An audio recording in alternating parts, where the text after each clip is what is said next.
तो अब देनी है हमें थोड़ी सी ट्रेनिंग।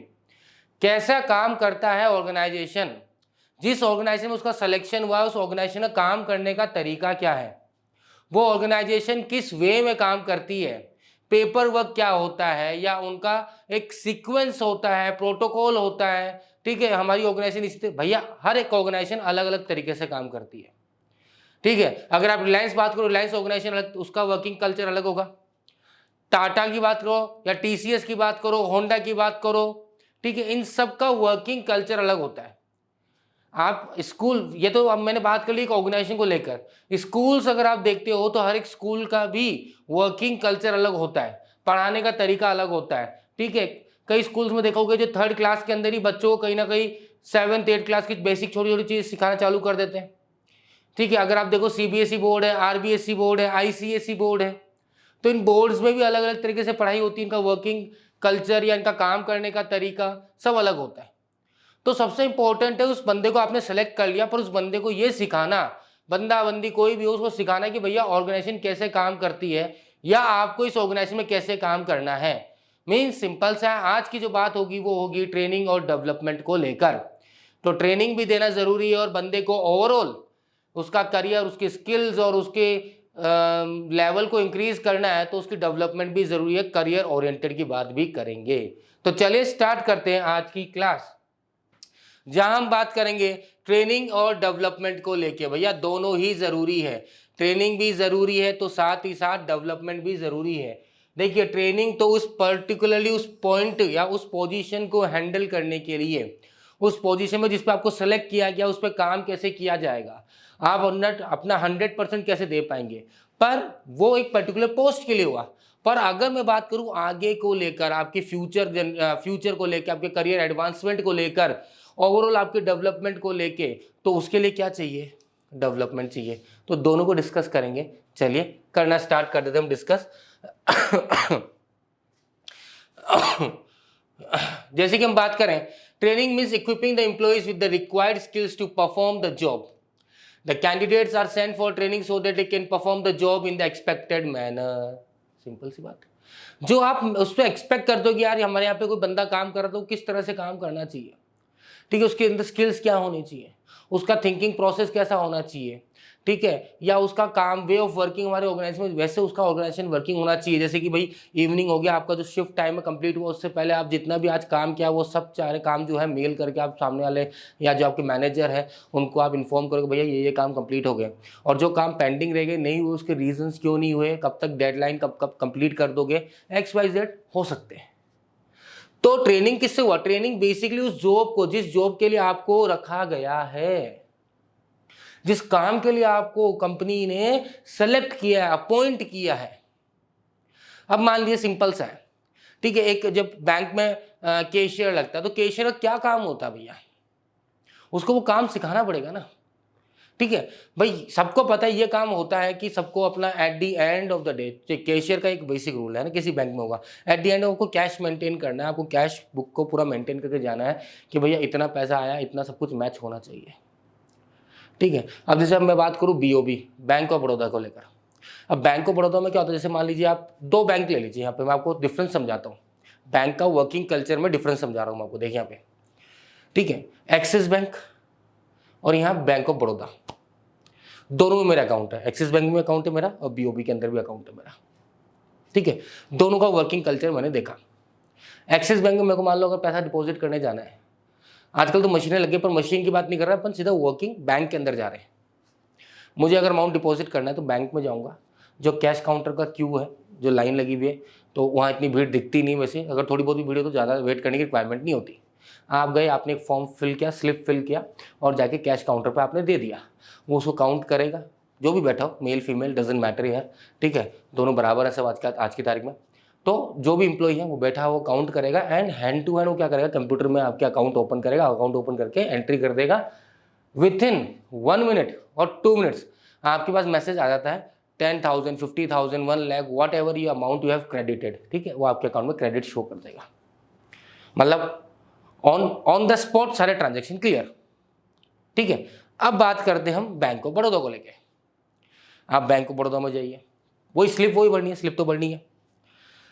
फिर आप कैश काउंटर पर जाइए, कैश काउंटर पर जाओगे, अब वहाँ पे कैशियर को आप दोगे पैसा, पहले वो डालेगा नंबर ऑफ काउंटिंग वाली मशीन, जो नोट काउंटिंग मशीन में, मतलब कितने नोट हैं ये, जैसे आपने मान लीजिए 500 के 50 नोट दे दो, वो मशीन में डालेगा 50 नोट खड़ खड़ खड़ खड़ खड़ निकल के आ जाएंगे। कुछ मशीन्स होती है जो नोट थोड़े मोटे होते हैं या फिर ऐसे होते हैं, वो अलग हो जाते हैं, फिर उनको वो चेक करता है, फिर वापस वो मशीन को नोटों में डालेगा, फिर वो काउंटिंग वापस करेगा, फिर एक एक नोट को वो यूं यूं यूं यूं यूं करके चेक करेगा। ठीक है, यहाँ तक चलो कोई बात नहीं, अच्छी बात है भैया, आपको सेफ रहना है, गलत नोट आ गए तो आपकी माथा फोड़ी हुई, एग्रीड। पर अब प्रॉब्लम यहाँ है कि सबसे पहले बीओबी एंट्री करेगा रजिस्टर में। कहाँ एंट्री करेगा? रजिस्टर में एंट्री करेगा। वो आपका अकाउंट नंबर के जो आखिरी 4 डिजिट होते हैं वो लिखेगा, कितने रुपए आपने डिपॉजिट किया वो लिखेगा, और वो आपको स्लिप फाड़ के दे देगा। ठीक है, अब खेल यहां शुरू होता, असली खेला, कि भैया होना तो चाहिए था 2 मिनट बाद आपके अकाउंट में क्रेडिट बैलेंस आ जाना चाहिए, पर क्योंकि यहाँ पे रजिस्टर पे एंट्री हुई है, अब वो पड़ा रहेगा। मान लीजिए आपने अगर 12 बजे पैसा जमा कराया है तो 2 बजे आपके अकाउंट में क्रेडिट होगा पैसा, मतलब फिर वो जाएगा दूसरे के पास, वो कंप्यूटर पे बैठा होगा, वो चढ़ाएगा, वो एंट्री करेगा 2000 3000। समझ रहे हो आप बात, कि इतना उसका प्रोसेस अलग है, वहीं एक्सिस बैंक का प्रोसेस अलग है। तो जहां आप काम, जिस चीज के लिए आपको अपॉइंट किया उसका वो काम सिखाना जरूरी है, भैया हमारे ऐसे काम होता है, इस तरह से काम करा जाता है। अब टीचिंग फील्ड को ले लीजिए, जितनी जगह मैंने काम किया सबके वर्किंग कल्चर अलग होते हैं। दूसरा, development. Development refers to overall growth of the employ, it focus on personal growth and successful employees development. तो डेवलपमेंट जो बेटा वो ट्रेनिंग उसका एक छोटा सा पार्ट है। डेवलपमेंट एक बहुत बड़ा वाइडर टर्म है और ट्रेनिंग उसका एक छोटा सा पार्ट है। तो डेवलपमेंट क्या है? ओवरऑल ग्रोथ ऑफ एम्प्लॉय है, मतलब कि उसके अंदर स्किल्स और डेवलप होने चाहिए। ठीक है, या उसके अंदर जो बोलते हैं स्किल डेवलप हो गए, मैनेजर स्किल्स होंगे तो आगे जाके वो मैनेजर बन सकता है, फ्यूचर ग्रोथ हो सकती है, करियर ग्रोथ हो सकती है। पर्टिकुलर पोस्ट के लिए नहीं हो रही, करियर एडवांसमेंट के लिए उसकी डेवलपमेंट हो रही है। क्लियर? एग्जाम्पल देखेंगे बाद में। Development is a much wider in concept as compare training, as training is only one part of development. तो ट्रेनिंग जो है एक पार्ट है सिर्फ डेवलपमेंट का, और डेवलपमेंट ज्यादा बड़ा in comparison to training. Simple सी लॉजिक है, क्लियर है? देखिए से, if an accountant sent to learn the new software for accounting to prepare the books of account more fast and accurate, this is called training. सीधी सी बात है। अगर जैसे आप सिंपल सी बात कर लीजिए, यहाँ पे जितने भी टीचर्स एक प्रेजेंट की बात करते हैं, पहले एक एग्जांपल फिर दूसरा एग्जांपल। तो यहाँ पे एग्जांपल दिया कि अकाउंटेंट था, कंपनी में अकाउंटेंट होते हैं जो अपने अकाउंट्स मेंटेन करते हैं भैया, कि कितना पैसा आया कितना गया, एक्सपेंस वगैरह वगैरह। तो उसको एक ट्रेनिंग दी गई, एक नया अकाउंटिंग सॉफ्टवेयर है भाई, ये सीख लोगे तो इससे ज़्यादा फास्ट काम हो जाएगा और ट्रांसपेरेंसी एक्यूरेसी बहुत ज़्यादा अच्छी हो जाएगी। तो उस पर्टिकुलर काम को अच्छी तरह करने के लिए उसको जो चीज़ सिखाई जा रही है वो क्या कहलाएगी? ट्रेनिंग। अब आगे वहीं, where is if he is sent for orientation programme to improve his motivational and conceptual skill, then it is called development। वहीं उसको एक ओरिएंटेशन प्रोग्राम भेजा रहे हैं कंसेप्चुअल स्किल्स भी समझाने के लिए। ठीक है, अभी तो उसी अकाउंट डेबिट ट्रेड कर रहा है, पर उसको बैलेंस शीट में या फिर उसको रेशियोज को कैसे एनालाइज करना चाहिए, रेशियो को देख के क्या समझना चाहिए, ठीक है, कंपनी की बैलेंस शीट से क्या मतलब निकल जाता है, फाइनेंशियल स्टेटमेंट को देख के आप क्या समझ जाते हो, तो उसका ओवरऑल डेवलपमेंट हो रहा है यहाँ पे। समझ में आ रही बात? अब इसको मैं दूसरे एग्जाम्पल समझाता हूँ आपको। देखिए, जैसे टीचर है, तो अब आप बेसिकली मानते कोविड से पहले जितनी भी टीचिंग हुई है वो सब बेसिकली बोर्ड्स पे हुई है। जैसे मैंने बोर्ड पे करी है टीचिंग, ठीक है, ब्लैक बोर्ड हुआ करता था एक टाइम पे, फिर ग्रीन बोर्ड आ गया। करते तो उससे ही थे, है ना, चौक से, ठीक है, चौक बोल लेते हैं, स्लेट बोल लेते हैं, बोल उससे करते थे। कोविड आया, कोविड के बाद चीज़ें बदली, ठीक है। फिर जब इस तरह की ऑर्गेनाइजेशन ज्वाइन करी तो यहाँ पे ट्रेनिंग हुई। क्या ट्रेनिंग हुई? मुझे नहीं पता how to run this panel, I was not knowing anything. ठीक है, समझ रहे हो? कंसेप्चुअली, या फिर बोलूँ अगर मैं सब्जेक्ट वाइज बोलूँ, I was very clear about my subject, कि भाई हमको सब्जेक्ट का पॉइंट अगर पूछ रहे हैं तो मैं बता सकता हूँ सब्जेक्ट इस पॉइंट का, इस टॉपिक का मतलब क्या है, I can explain that. But अब मुझे ट्रेन आपको पढ़ाना है इस पैनल पे, ठीक है, ये पेन है, ये पैनल है, तो I was not knowing how to even the start the panel also. तो मैंने सीखा, वो क्या हुई? ट्रेनिंग हुई। आपको कैसे स्लाइड चेंज करनी है, वो स्लाइड कैसे बनानी है, पिक्चर्स कैसे यूज करने चाहिए, ये वगैरह वगैरह वगैरह, and then how to take the class. No, हर जो स्टार्टिंग डेज होती है ना, तो वी वर मैं जैसे था स्टार्टिंग डेज के अंदर, और मेरे जितने भी नॉन फैकल्टीज, हम जितने भी कलीग्स हैं, हम ये बात करते हैं, और उनसे जब बात होती बोले कि जब हम फर्स्ट टाइम इस कैमरे के थ्रू पढ़ाना चालू कर रहे थे ना, so we were very conscious.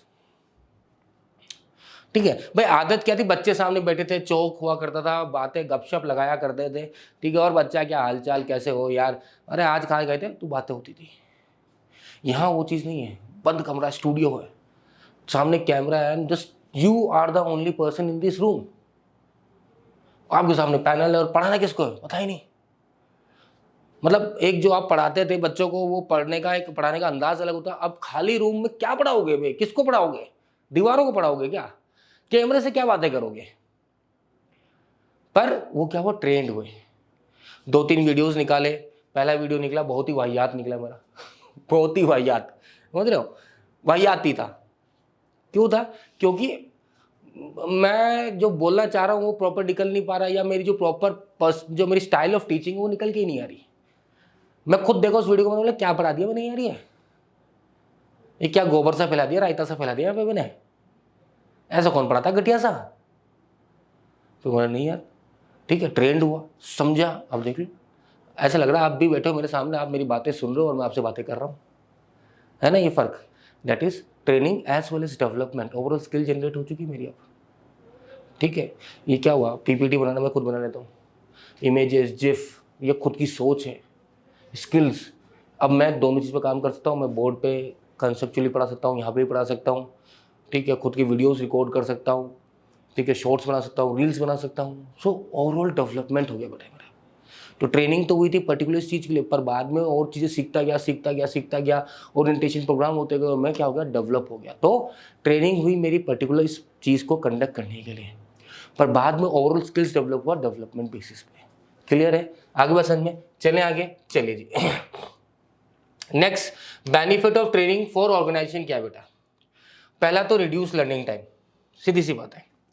Organisation के लिए क्या है भाई, लर्निंग टाइम रिड्यूस होगा नहीं होगा, होगा भाई। अगर जो बंदा ट्रेंड है, ठीक है, उसको अब ट्रेंड है, तो नई चीज़ सिखाओगे मैंने, तो फटाफट सीख जाएगा। एक नॉर्मल बंदा जो, जैसे बताया, एग्जांपल लिया मैंने आपके लिए भी बताया कि जो मैं ब्लैक बोर्ड पे था, अब मैं यहाँ पे आया, तो अगर मुझे ट्रेन नहीं करेंगे तो वो वेस्ट बहुत करूँगा टाइम को। मैं बोलूँ अपना आप सीख लूँगा, धीरे धीरे सीखूंगा, धीरे धीरे कब सीखिएगा पता ही नहीं, अगर ट्रेन नहीं होगा तो। ठीक है, तो लर्निंग टाइम कहीं ना कहीं रिड्यूस करता है आपका। सेकंड, बेटर परफॉर्मेंस होती है, अच्छी परफॉर्मेंस दे रहा हूँ नहीं दे रहा हूँ, अच्छा पढ़ा रहा हूँ नहीं पढ़ा रहा हूँ, ये कमेंट करके बता देना। ठीक है, तो मीन्स बेटर परफॉर्मेंस हो गई। ठीक है, नेक्स्ट, एटीट्यूड फॉर्मेशन, इसको अलग तरह से पढ़ेंगे। एटीट्यूड का मतलब वाला एटीट्यूड नहीं है जो हम बात करते हैं। देखो, एटीट्यूड पॉजिटिव और नेगेटिव दो होती है। नेगेटिव एटीट्यूड देखते ही हो ना, अरे दे लेंगे यार, अब कर लेंगे यार, अब तू क्या दिखा रहा है मेरे को, समझा रहा है, तू है कौन, कौन है तू, ये वाली बात। वो एटीट्यूड फॉर्मेशन की बात नहीं कर रहे, दूसरे एटीट्यूड फॉर्मेशन की बात करेंगे अपने। ठीक है, next, helps in solving operational problems, उसके बाद managing manpower needs, and then lastly we will go to the helps to adapt the changes. चलो एक एक को हम आराम से पढ़ लेते हैं, गो थ्रू कर लेते हैं। क्या है, reduce learning time, a trained employee takes less time in learning the job as compared to the untrained employees. As a result, there is a less wastage of resources and higher productivity in the organization. To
to motivate them to be ready to take the initiative and result in better support and cooperation among the employees. जैसे बताया ना आपको, attitude एक negative होता है, एक positive होता है। ये जो हाथ चढ़ा के एटीट्यूड होता है ना, हाँ भाई क्या है, ये होता है नेगेटिव। पॉजिटिव क्या होता है, सब बढ़िया होगा, सब अच्छा होगा, अपना कर्म करते जाओ, ठीक है, दैट इज पॉजिटिव। मतलब ऑर्गेनाइजेशन के पॉइंट ऑफ व्यू से आप सोचते हो, ऑर्गेनाइजेशन को पॉजिटिव एटीट्यूड के साथ चलते हो। अगर मान लीजिए कुछ अप डाउन भी आता है ऑर्गेनाइजेशन के लाइफ साइकिल के अंदर, तो you don't take it as a अरे ये तो खत्म है, ऑर्गेनाइजेशन खत्म, ऐसे कोई मतलब नहीं है, चलो कोई दूसरी नौकरी देख ले वगैरह। मतलब ऑर्गेनाइजेशन के अंदर एक ऐसा एटमोसफियर क्रिएट कर देना, अरे यार कुछ नहीं है तो बता रहा हूँ, ये 2 महीने बाद कंपनी खत्म हो जाएगी, 3 महीने बाद कंपनी खत्म हो जाएगी, ये होता है नेगेटिव एटीट्यूड फॉर्मेशन। अगर एम्प्लॉइज ट्रेंड है, ठीक है, बेटर परफॉर्म कर रहे हैं, तो उनकी ट्रेनिंग और डेवलपमेंट क्या होता है, उनको पॉजिटिवली सोचने की भी ट्रेनिंग देती है कि आप हर एक चीज में जब बंदा होता है ना नेगेटिव सोचता है, जैसे पोपटलाल, तारक मेहता का उल्टा चश्मा देखा ना, पोपटलाल क्या होता है, पोपटलाल हमसे नेगेटिव सोचता है। वो होने से पहले, काम होने से पहले सोचने लगता है, अरे नहीं यार cancel cancel cancel cancel cancel cancel. अरे क्यों कैंसिल भाई, क्या चीज़ है कैंसिल, किस लिए करना है कैंसिल? कोई भी काम हो, मैं तो पहले ही बोलता नहीं होगा कैंसिल, पहले बोला तो नहीं होगा कैंसिल। उसका क्या नेगेटिव एटीट्यूड है। काम अगर बनने की कोशिश भी करेगा ना कि हाँ भाई अच्छी तरह हो जाए काम, तो भी वो उसको नेगेटिव वे में ही लेगा। तो आपको नेगेटिव नहीं होना।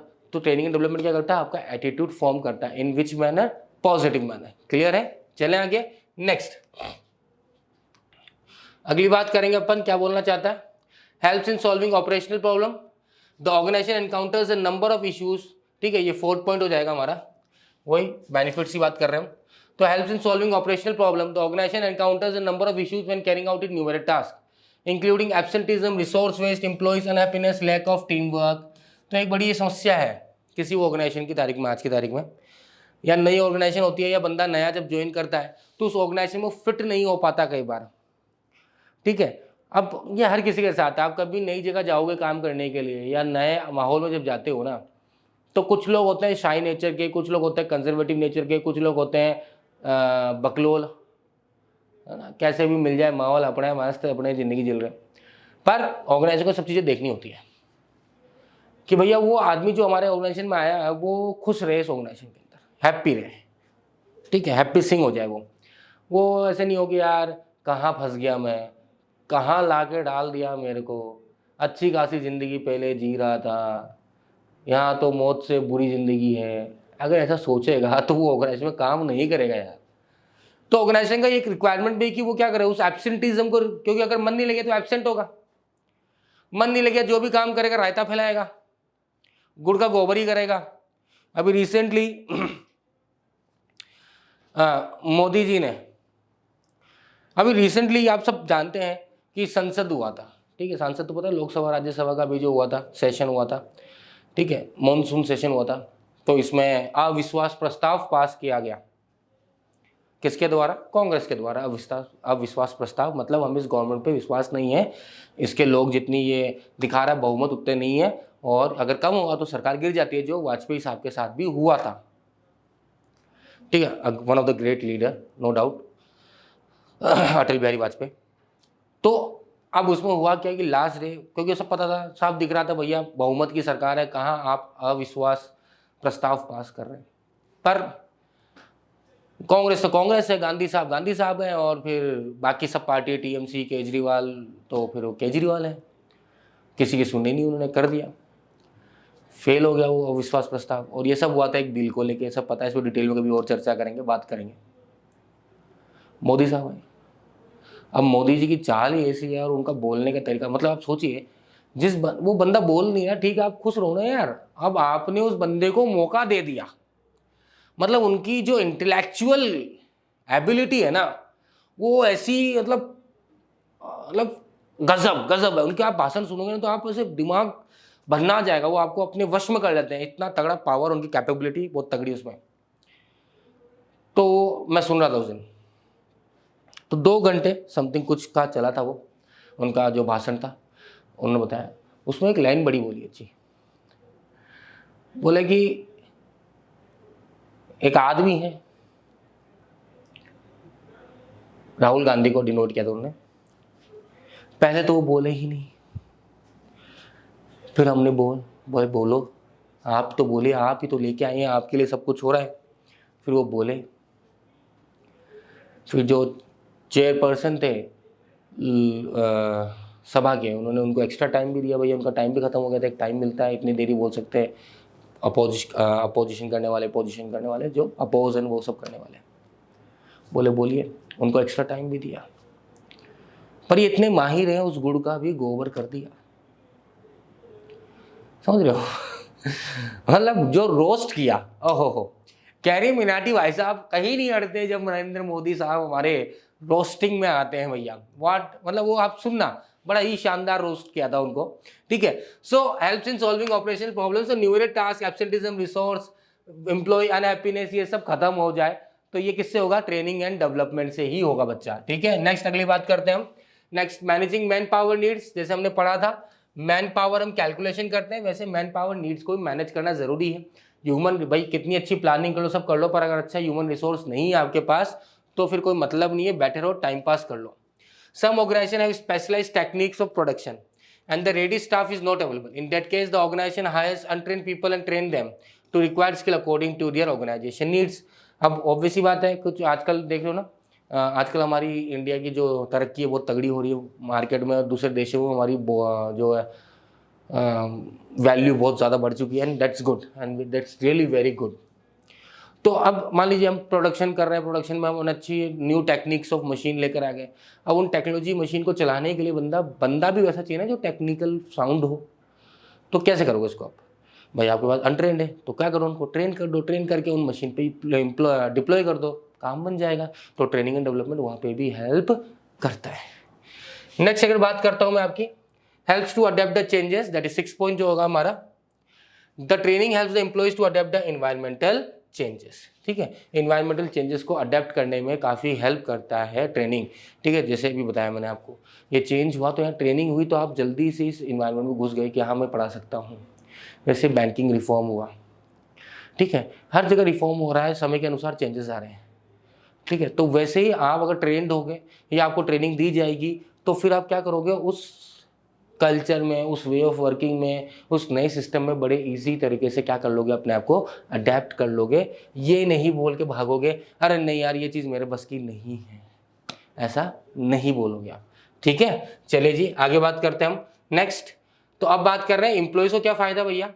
सबसे पहली बात कर ले एम्प्लॉयज़ के फायदे की, तो पहला पॉइंट है better career option. Obviously training होगी, डेवलपमेंट होगा, तो ऑब्वियसली उसका करियर ऑप्शन बेटर होगा, अच्छी अच्छी पोजीशन मिलने के चांसेस है, अच्छी कंपनी और कंपनीज उसको हायर करने के लिए तैयार रहेगी कि वो ट्रेंड है, कंपनी उसको हायर करके भैया ट्रेंड है, इस पर ज़्यादा वेस्ट भी नहीं करना पड़ेगा टाइम, हमें अपना सिर्फ वर्किंग कल्चर थोड़ा बहुत सिखाना है और डायरेक्टली क्या करने लग जाएगा, हमें रिटर्न देना चालू कर देगा, तो आपके लिए बेटर करियर ऑप्शन हो जाएगा। सेकेंड, जब बड़ी बेटर करियर हो तो ऑब्वियसली आप अर्न भी ज़्यादा करोगे, स्किलफुल होगे, रिसोर्सफुल होगे, तो आपको पैसा भी ज़्यादा मिलेगा।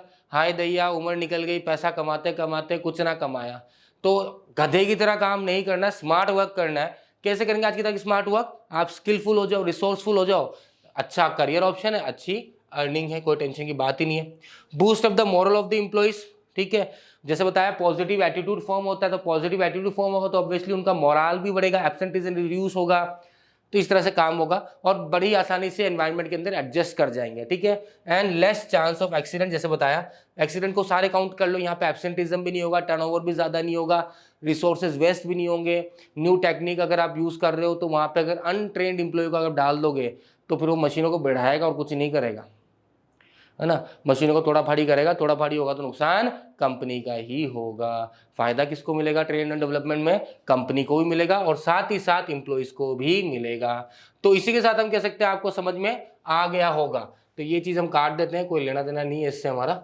ठीक है, तो अगर जब समझ में आ गया तो फिर हम जैसे बोलते हैं आ गया तो डिसमिस। अगली क्लास में फिर मिलेंगे एक नए टॉपिक के साथ। Till then take care, tata bye bye, see you then.